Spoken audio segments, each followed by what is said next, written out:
छत्तीसगढ़ी गाने देखने के लिए हमारे YouTube चैनल को सब्सक्राइब करें और नए अपडेट्स जानने के लिए बेल आइकन के बटन को क्लिक करें।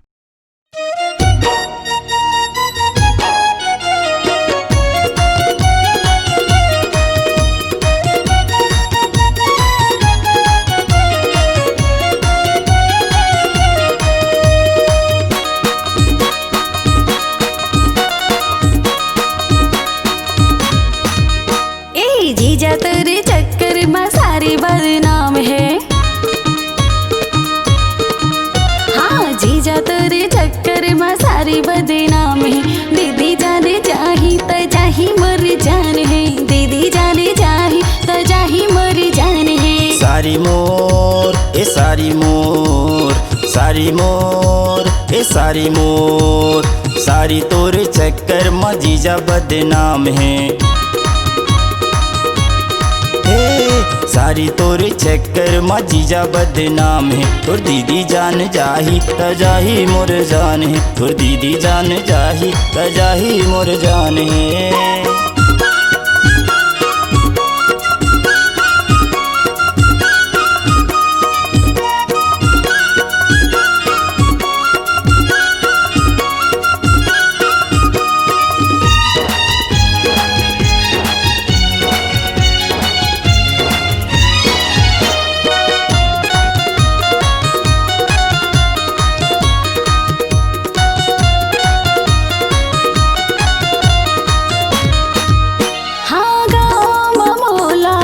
चुप खवाई चर्चा होवत हावे भारी, चर्चा होवत हावे भारी।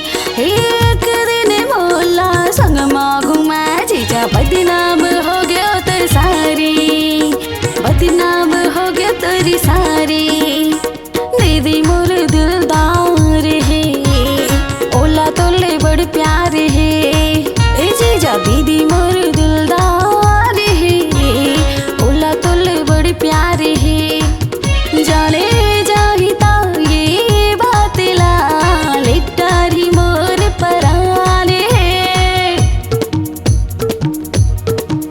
ए जीजा तोरे चक्कर में सारी बदनाम है। दीदी जाने जाही तो जाही मोर जान है। दीदी जाने जाही तो जाही मोर जान है। तोर दीदी जान जाही त जाही मोर जान है।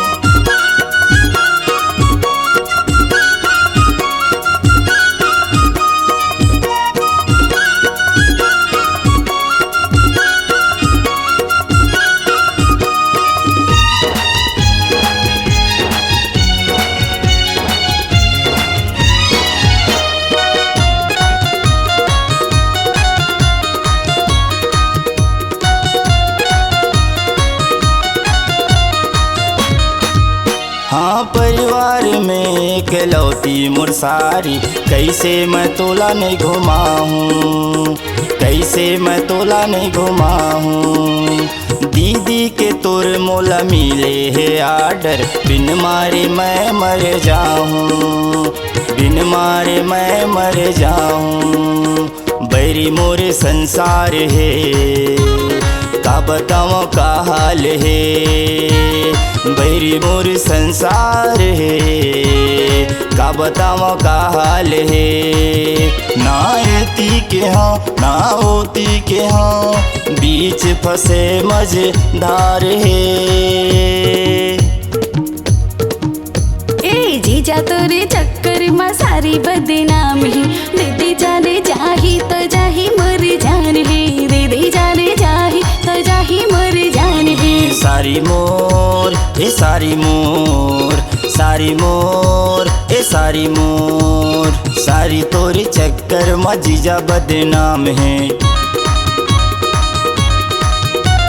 सारी तोरी चक्कर में जीजा बदनाम है। तोर दीदी जाने जाही त जाही मोर जान है। तोर दीदी जाने जाही त जाही मोर जान है। तोर दीदी जाने जाही त जाही मोर जान है। तोर दीदी जाने जाही त जाही मोर जान है। तोर दीदी जाने जाही त जाही मोर जान है।